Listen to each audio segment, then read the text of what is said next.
Breaking news చూస్తున్న మధ్యప్రదేశ్ రాజ్యసభ ఎన్నికల్లో తన నామినేషన్ను తిరస్కరించడంపై కాంగ్రెస్ నాయకురాలు మీనాక్షి నటరాజన్ సుప్రీంకోర్టును ఆశ్రయించారు. తన మీద నమోదైన కేసు గురించి వెల్లడించలేదన్న కారణంతో రిటర్నింగ్ అధికారి నామినేషన్ను తిరస్కరించిన విషయాన్ని ప్రస్తావిస్తూ నామినేషన్ తిరస్కరణ అన్యాయమని, ఇది ముమ్మాటికి ప్రజా ప్రాతినిధ్య చట్టానికి విరుద్ధమని పేర్కొన్నారు. ఈ మేరకు సుప్రీంకోర్టులో రీట్ పిటిషన్ దాఖలు చేశారు. మీనాక్షి పిటిషన్ పై అత్యవసర విచారణ జరపాలని justice Prashant Kumar Mishra, justice AS చందుల్కర్ల ధర్మాసనం ఎదుట సీనియర్ న్యాయవాది అభిషేక్ మను సింఘ్వి మౌఖికంగా అభ్యర్థించారు. నామినేషన్ల ఉపసంహరణకు గురువారమే చివరి రోజు కావడంతో అత్యవసరంగా విచారణ జరపాలని కోరారు. ఫలితాల ప్రకటనను నిలిపివేస్తూ ఉత్తర్వులు జారీ చేయాలని సింఘ్వి విన్నవించారు.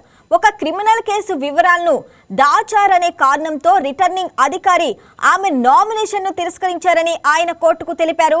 అయితే సదరు క్రిమినల్ కేసును కోర్టు ఇంకా పరిగణలోకి తీసుకోలేదని, కేవలం భారతీయ నాగరిక సురక్ష సంహిత సెక్షన్ 223 ప్రకారం పరిగణలోకి తీసుకోకముందే ఇచ్చే నోటీసు మాత్రమే ఆమెకు అందించామని వాదించారు.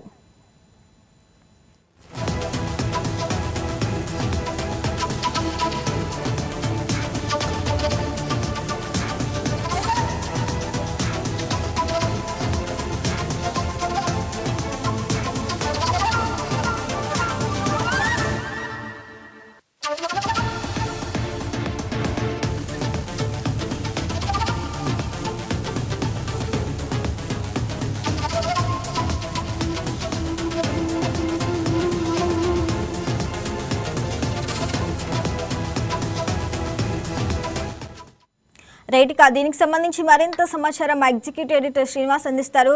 శ్రీనివాస్, చెప్పండి. మధ్యప్రదేశ్ రాజ్యసభ ఎన్నికల్లో అయితే తన నామినేషన్ను తిరస్కరించడంపై కాంగ్రెస్ నాయకురాలు మీనాక్షి నటరాజన్ సుప్రీంకోర్టును ఆశ్రయించారు. దాని గురించి అప్డేట్స్ ఏంటి?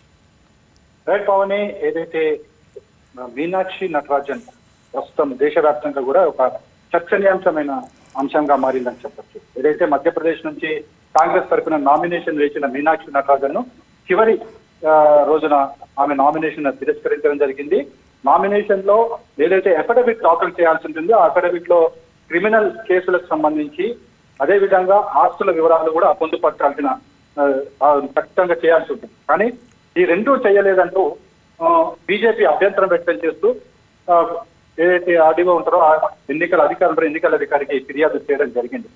అయితే మీనాక్షి నటరాజన్ నామినేషన్ పరిశీలించిన ఎన్నికల అధికారి ఏదైతే బీజేపీ చెప్పిన ఆరోపణ కావచ్చు, ఈ సమాచారం కావచ్చు, ఆ సమాచారం మేరకు పరిశీలించినప్పుడు ఆ వివరాలు, క్రిమినల్ వివరాలు కానీ అదేవిధంగా ఆస్తికి సంబంధించిన వివరాలు కానీ లేవని చెప్పేసి తెలడం జరిగింది. వెంటనే ఆమె నామినేషన్ తిరస్కరించడం జరిగింది. సో నామినేషన్ తిరస్కరించడంతో ఇక అంటే ఎన్నికల నియమావళి ప్రకారం ఏదైతే నోటిఫికేషన్ రిలీజ్ చేశారో స్క్రూటినీ కూడా జరిగిపోయింది. నామినేషన్ ఉపసంహరణ తేదీ కూడా అయిపోయింది. అయితే ఇక ఎన్నికలు సద్యము ఈ నెల 18న ఎన్నికలు జరగబోతున్నాయి. అయితే మీనాక్షి నటరాజన్ విషయంలో మాత్రం ఒక కన్ఫ్యూజన్ ఏర్పడింది. ఎందుకంటే నామినేషన్ ఉపసంహరించిన తర్వాత మీనాక్షి నటరాజన్ తరఫున కాంగ్రెస్ పార్టీ సుప్రీంకోర్టును ఆశ్రయించడం జరిగింది. సుప్రీంకోర్టులో పిటిషన్ దాఖలు చేయడం జరిగింది. ఏదైతే ఈ విచారణకు సంబంధించి ఏదైతే నామినేషన్ తిరస్కరించారో దీనిలో సరైంది కాదు అని చెప్పేసి ఏదైతే అభిషేక్ సింఘ్వి లాయర్ కోర్టుని చెప్పడం జరిగింది, తన వాదన వినిపించడం జరిగింది.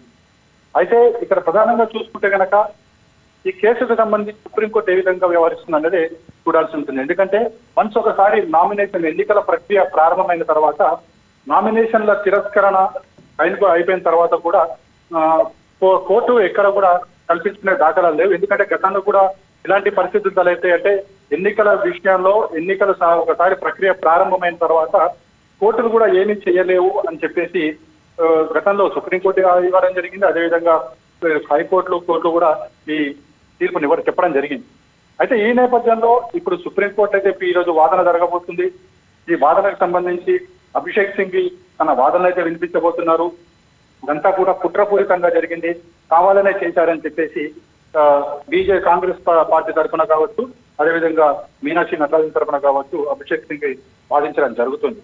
అయితే ప్రస్తుత పరిస్థితుల్లో ఏదైతే నామినేషన్ తిరస్కరణ అనేది కరెక్టే అని చెప్పేసి కూడా బీజేపీ మరోవైపు వాదించడం జరుగుతుంది. ఎందుకంటే ఎన్నికల నియమావళిలోనే ఈ అంశాన్ని పేర్కొనడం జరిగింది. ఖచ్చితంగా క్రిమినల్ రికార్డ్స్, అదేవిధంగా ఆస్తిలో వివరాలు పొందుపరచాల్సిందని చెప్పేసి ఎన్నికల నియమావళి చెప్తుంది. ఇందులో రిటర్నింగ్ అధికారి ఏదైతే ఈ నామినేషన్ తిరస్కరించారో అది కరెక్ట్ అని చెప్తుంది.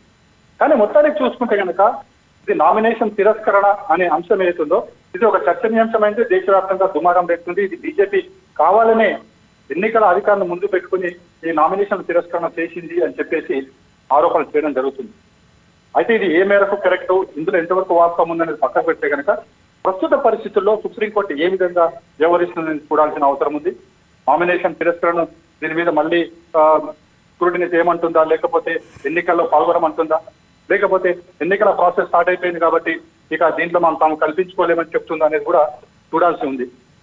అయితే మొత్తానికి ఏదైతే మీనాక్షి నటరాజన్ సంబంధించిన ఈ క్రిమినల్ రికార్డు కావచ్చు, సంబంధించిన అంశాలు కావచ్చు, లేకపోతే మరొకటి కావచ్చు, ఇవన్నీ కూడా కాంగ్రెస్ పార్టీ ఆ పార్టీ అంతర్గతంగా కొంతమంది వ్యక్తులే బయట పెట్టారని చెప్పేసి కూడా బీజేపీ ఆరోపణలు చేయడం జరుగుతుంది.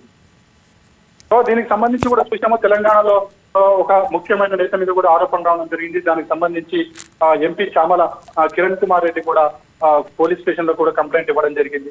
సో ఇవన్నీ చూసుకుంటే కనుక ఇప్పుడు జరుగుతున్న పరిణామాల నేపథ్యంలో ఇప్పుడు మీనాక్షి నటరాజన్ సంబంధించిన నామినేషన్ స్వీకరిస్తారా లేదా తిరస్కరణ కరెక్ట్ అనేది సుప్రీంకోర్టు చెప్తుంది అనేది వేచి చూడాల్సిన అంశం. ఇదంతా కూడా ఒక ఉత్కంఠగా సుప్రీంకోర్టు నిర్ణయం మీద, ఆదేశాల మీద ఇప్పుడు కాంగ్రెస్ పార్టీ వేచి చూస్తుంది, అదేవిధంగా బీజేపీ కూడా వేచి చూస్తుంది.